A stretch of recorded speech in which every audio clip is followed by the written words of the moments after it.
Mr. Ed here. Today is Saturday, May 9th, 2020. I'm upstairs in the Abby Honey office answering comments on Saturday like I usually do, looking out the window. In fact, let me show you what I'm looking at outside of the window. As you can see for yourself, the sky is really overcast. We've had a lot of rain yesterday. In fact, it rained almost all day yesterday. That front's come through. You can see the trees moving. It's blowing outside. Temperature's about 57 degrees, which is really unusual for this time of year. But then again, the weather is really unusual in a lot of parts of the country as well as the world, because I got a comment from somebody in Sweden saying it's snowing up there. And then, in fact, I saw on the news yesterday that it's snowing in the upper northeast part of the country as well. But as you can see, what I get to look at outside my window, you can see what's blooming right here. Look at the magnolia tree right here. Full of blooms right there. The privet, which is right here, it's kind of tapering off right now. There's still blooms on it, but it's getting ready to end. And then right behind the privet, look at that, there's our tallow. And look at the blooms on the tallow. Those tassels have already dropped, and you can see the yellow on it. So we have one nectar flow ending and another one just beginning. And I want to show you one more thing that I get to check on all the time. Look in the very bottom right hand corner as I zoom in. Look at that. We have a couple of our beehives over by the meditation pond, and I get to look at right from my window. Man, what a view, huh? Get to sit up here, answer comments, look up and see this wonderful sight. Now, I do have plans for the rest of the day. I'm not going to answer comments for much longer. I really do have to get on the road, but I was kind of wanting to get things warm up, maybe the sun come out. But I'm headed to Mandeville. I'm going to remove a swarm that has moved into my most productive swarm catching location of all of them. It's a little garage in Mandeville, and so far this year I've pulled 6 swarms off of this building. And what I do is I go there and I set traps all around the building, the little garage. It's just an open garage, and I set traps all around it because the homeowner had asked me to do that as opposed to pulling the bees out of the building as the bees move in. So it generally works. I mean, we catch a lot of bees there, and it definitely works. But for whatever reason, I don't know, the bees have chosen to move into the building itself this time. So I'm going to be removing the fascia, that's soffit, and taking the bees out. Now, this exact same scenario happened almost to the day a year ago. I believe it was sometime in early part of May. And here it is, early part of May again, in the same scenario. The bees chose to move inside of the building instead of one of my traps, even though the traps are right there. They still move into the building.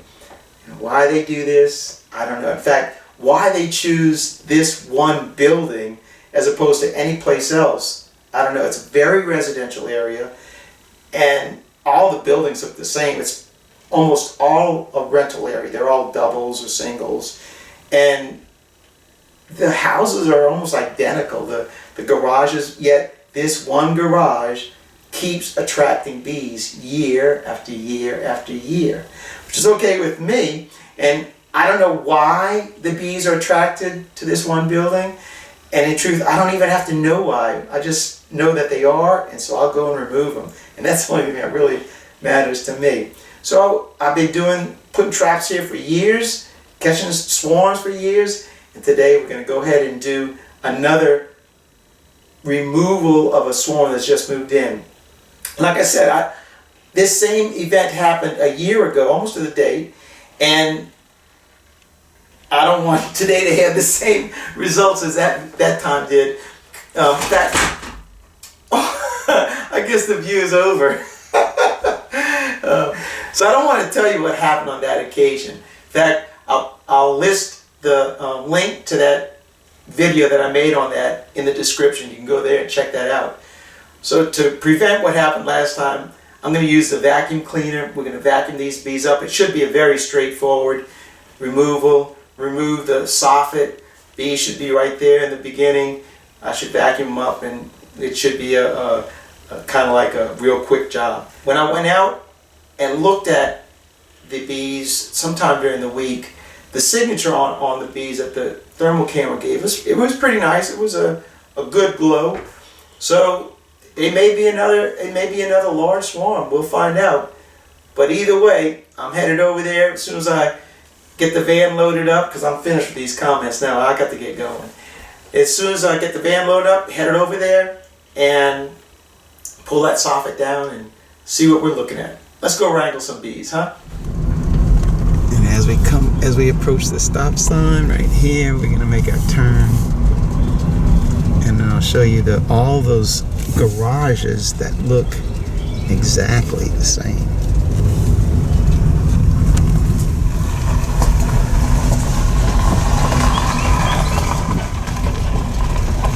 So this is the off-street parking for all those apartments.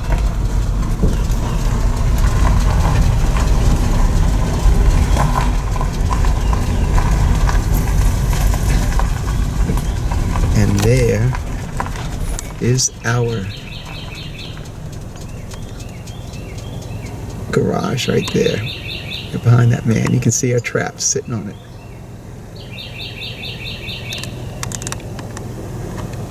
All right, let's head over there and see what we got. And this is the corner of the house that our bees are located in. And it's so chilly right now, the bees are not even flying, but when you put the flare up onto them, look at that glow right there, huh? Look at that. So the bees are located. You're gonna see where the little lights are. Oops.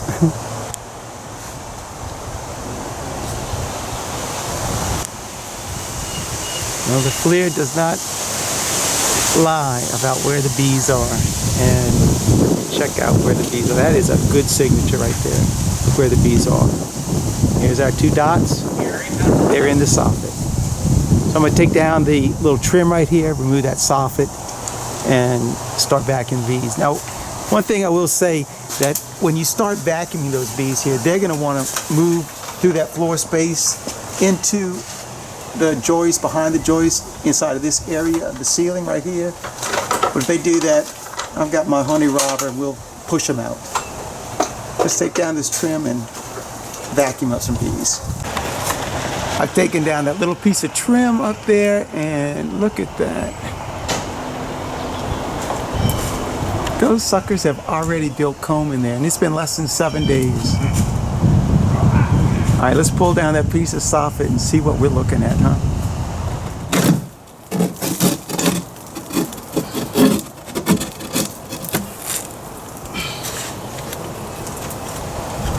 Wow, I cannot believe that those bees did that much in 7 days, and under 7 days. That is a lot.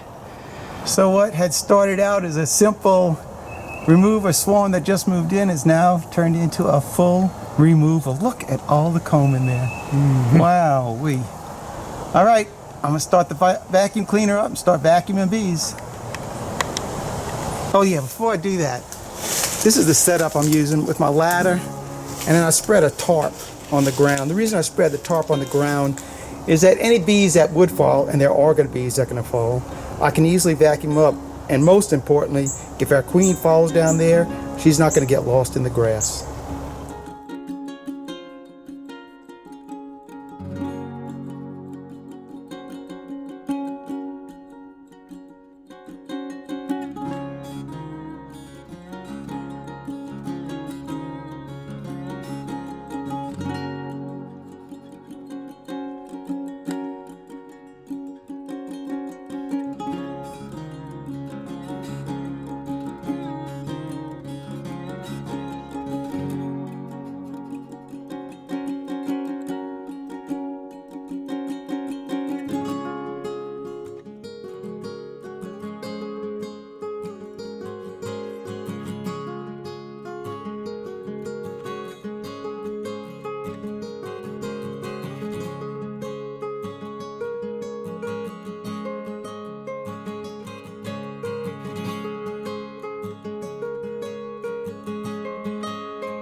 So let me show you what I got after a few minutes of vacuuming.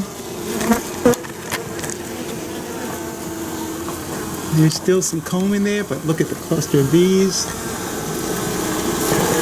It's coming along good though.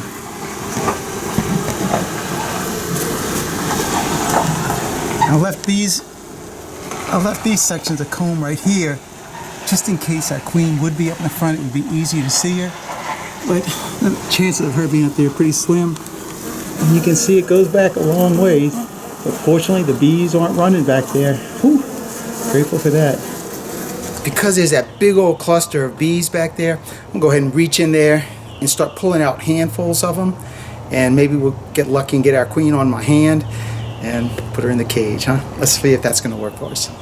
And you remember, I've got that tarp on the ground, so any bees that fall out of my hand, they'll get on that tarp, and I'll be looking down there for our queen as well. Let's grab some handfuls of bees, huh?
God, I love that. Thank you, Jesus. Look at that. We were graced with the catching that queen, and there's a lot of bees. That is a lot of bees in there. There was, I mean, big clusters in the back, and I vacuumed, what, 2 or 3 handfuls of them, and she wasn't there. There was a huge cluster in the back, and I reached far back there on that one, and I opened up my hand really wide, and I grabbed a big scoop of them, and there she was inside of it. Look at this. Oh, you know you gotta love that. When you get the queen, man, I just feel so much better about the survivability of this hive now. We're gonna go ahead and finish vacuuming up those bees and get on out of here. Hey, I gotta tell you, you see this suit? This is the Guardian Bee Apparel suit. This is probably, in my opinion, the best bee suit there is on the market. You have a veil that can zip up and down. It's layered, it's cool, and since I wear a vest, a suit, I mean, almost every time I do bees, I wear them. And these are the best ones I've ever worn. So that's Terry Chapman. He's president of a Guardian Bee Apparel. And man, Terry, you make a great product. Thank you for that too. Let's go finish up these bees and get on out of here. And while I'm at it, talking about my equipment, my bee suit, I want to tell you about these gloves that I wear. These are PVC coated lined gloves, and you saw all those handfuls of bees that I was taking out, and look at the stings on the glove. You see all those? And not one of those penetrated into my hand. These are great gloves. I mean, they're cheap. These particular brands, I think these are, I don't even remember these anymore, but you can get them online, and they're really cheap, like about, I don't know, $7, $8 a pair. They're great for cutouts with the honey. You just wash your hands. They've got it all over the leather gloves. I mean, all over. So I highly recommend these PVC coated gloves right here. Great, you'll love them. And I use the latex gloves underneath them as to keep my hands from getting completely wet, because you will sweat with these gloves on. You will do that. So I use those gloves. Well, folks, it ain't there no more. I had to open up this side too. There was a big cluster of bees on this side. So I got them vacuumed out. And as you can see, all the way back, empty. Empty. Yeah, we do have a few more bees. I'm gonna do one more vacuum. And after I get that vacuum done, I'll show you what we got. Here's a shot of all the bees that we vacuumed. It was a lot of bees. And being it's still cool, it's only about 64 degrees right now. So the bees aren't really active, but you can see her all gathered underneath that queen. And look, there she is right there. Oh yeah. Very nice. And then I got what's really nice. Let me show you the comb.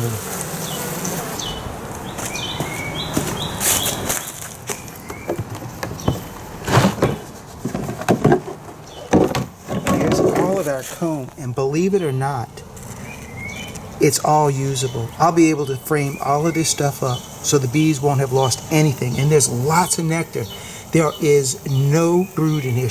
There may be eggs that I hadn't seen because I didn't look really well, but this hive has been in this location only 7 days, and look how much comb they have produced in 7 days, and how much nectar they filled in it.